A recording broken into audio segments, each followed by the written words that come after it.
Aking makapanayam, napansin ko na marami kang kaibigan.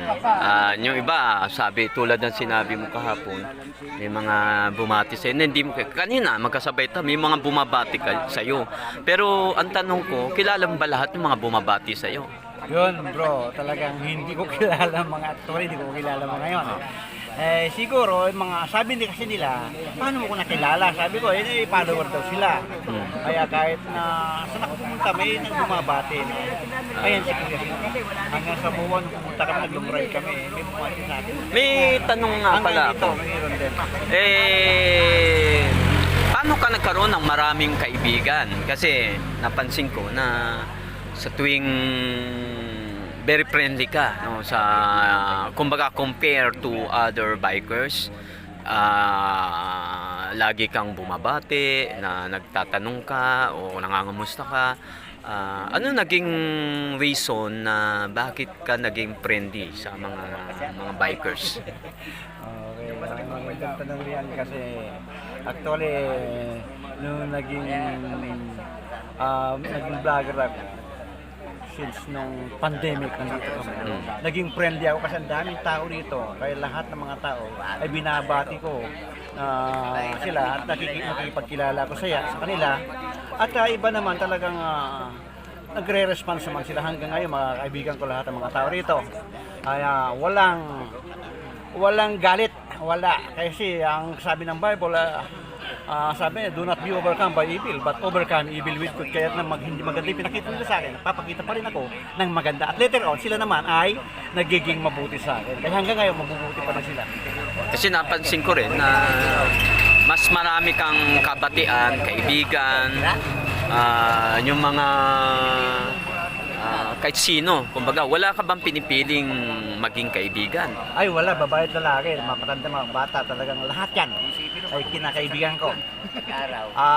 Ewan ko bakit ako nagkaganon. Siguro kasi dahil sa ating Panginoon. Sabi ng Panginoon, makisama kayo sa lahat ng tao. Walang division, kundi lahat. Ang sabi niya, magkaibigan mo pa rin, makibagay ka sa lahat ng tao. At wala kang ihinatang. So, ibig sabihin nito, maging ikaw, no, mas mayaman ka sa kaibigan. So yung ibig sabihin, kung i-compare mo sa attitude ng iba, mas better, mas katanggap-tanggap yung very friendly. Ano yung malalim mo pang dahilan, no, na hindi kayang gawin yung ibang ginagawa mo, no? Kasi pwede kang sa pagbati mo, sa pakikipagkilala mo, pwede kang isnabin. Sabi, sino ba to? Sino ba yan? Di ba? Okay, talaga yan. Actually bro, kanina pagpunta ko rito, nasalubong ko yung maraming tao dun sa amin sa Karinto. Nagwawalis sila. At nakita ko yung grupo ng mga kalalakihan. At nakita ko yung nanalo ng kapitan. Dinapitan ko. Sabi ko ba yung kapitan? Tapos meron doon. Sabi Kaliwa yung... Kaya sabi ko, dinapitan ko. Sir, ikaw ba yung kinamayan ko ng eleksyon? O ako ngayon, ay nanalo ka sa Karinto. Inanong kita dito sa Karisa. Nanalo siya, tuwang-tuwa siya.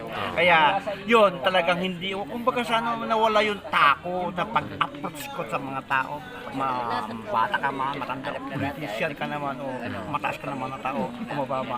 Talagang approachable talaga. By the way, ano yung dahilan bakit ka naingganyong sumama sa napakalayong lugar ng La Union?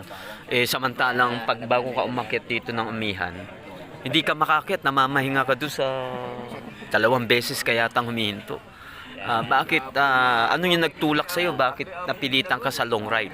Alam mo bro, maraming beses na akong niyayaya kung saan malalayo. Maraming beses na akong tumanggi. Pero tumating na yung kaibigan, Engineer Kagalian. Ang sabi niya sa akin, i-upgrade mo yung bike mo. Kasama ko. In-upgrade ko yung bike ko. Gumastos na siya. Mga 3-5. Ano na-feel mo yung tumatakbo ka ng malayong-malayo? Nakasama mo ang grupo? Ayun, nung kasama ko ng grupo, nagtataka nga ako bakit nakaya ko. Pero habang kami tumatakbo, ako nanalangin, na sana ay makarating ka ng maayos at ligtas din sa La Union. Kasi alam naman natin, sa tayo mga Kristiyano, alam natin na kasama natin ang Diyos kahit saan tayo pumunta. Kaya salamat naman at ginabayan ako ng ating Panginoon. Thank you. Pero sa tingin mo, kung ikaw lang mag-isa yun, di mo kakayanin ganun kahabang o kalayo. Maaari kung hindi ko kayanin dahil hindi So yung nagbibigay sa inyo ng lakas, yung samahan. Ibig sabihin, yung influence, yung encouragement na halos lahat naman mas may edad pa kaysa sa iyo pero kinaya nila. So yun yung naging way para lalo kang ma-challenge na sige nga, subukan ko. Pero habang tumatakbo, ano napipili nyo? Iniisip ko bakit mas marami pang mas may edad sa akin, kayang-kaya nila, kaya sila Vincent, kasi Major doon. Rogelio, talaga na kaya na. Ay kasi hindi ko lang yan, wala si Claudencio, 74 years old, pero Oh. ang lakas-lakas hindi ko kaya. Encouragement nyo sa mga ibang bikers na Ang encourage sa mga bikers na hindi pa naka-join dito sa Senior Millennial Bikers of the Philippines, mag-join na kayo dahil masaya rito. Kung mahina ang katawan ninyo, lalakas ang katawan dito, lalakas ang resistensya, at higit sa lahat, masaya rito. At hindi lang masaya, walang mga sakit ang tao rito dahil nalusaw ang mga bad. On your part, ano naging benefit sa inyo ng pagbabike nyo? Napakagandang tanong yan, bro. Actually, ang benefits ng aking pagbabike mula nung ako'y nung pandemic. Actually, nung pandemic, bro, hindi pa ako nagbabike nung nag-jogging pa ako. No? Pero marami naging encourage dito sa mga bikers dito na mag-bike daw ako. At nung nag-bike ako, ay lalong lumakas ang aking katawan. Dati ang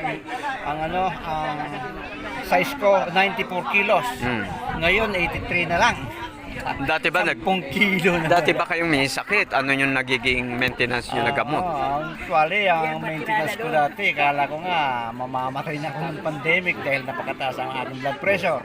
170 over 100. Eh ngayon, wala na, hindi na naulit yung aking blood pressure na mataas. Kaya normal na lagi. Kaya malaking bagay yung pagbabike dahil nalulusaw yung mga bike cholesterol. May kausap ako. Kaya mga kapatid, mag-bike tayo para kung gusto nyo matanggal ang mga maintenance, mag-bike kayo. Kasi noon, 3 maintenance ko. Ngayon, isa na lang.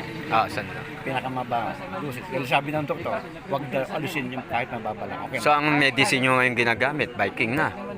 Yung medicine na, yung maintenance ko ngayon, ang lolipin na 5 mg.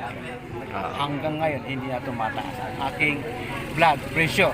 At higit sa lahat, nung kamay umakyat sa bagay, talagang doon ko nalaman na normal ang kondisyon ng aking mga katawan. Dahil kung mayroon ka sakit sa puso, sigurado, patay ka rin. Dahil sa akyatin, sa pagod, kuya, ay kontra yan sa akin. So ano ba kailangan pag magpapalakas, magbabike? Kinakailan ba paghandaan to, hindi magpuyat magdamag para... Ay, actually, kailangan talaga walang puyat yan kasi pagka nasa biyahe na kayo, nasa ride na kayo, kailangan talaga kondisyon yung katawan. Pero actually bro, ang ininom ko noon dahil 1 week before, kaya alam mo yung vitamins ko, B-complex sa kay MX3. Ay, ang lakas naman pala yun. Okay pala yung mga vitamins. Anong huli niyong habilin para sa mga nais pang magpalakas? Kaya kailangan mag-practice lang araw-araw para lumakas ang tuhod. Lumakas Pwede bang halimbawa, nagpapalakas ka, nagbabike ka, kailangan ba pagkatapos magbike, magsigarilyo, uminom ng alak? Ano Ay, bang... kailangan dito walang bisyo kasi actually wala akong bisyo. Wala, kahit isa wash out lahat ang bisyo sa akin kasi mula nung maging Christian ako, na wash out lahat ang bisyo. Okay. Yung inom, yung paminsan-minsan, yung inom ng alak, kasi sabi naman ng Bible, inom pa rin na konti. Huwag lang yung masobra. Huwag lang yung araw-araw. Okay, yun lang. Maraming salamat. Umaampun na. Okay, salamat.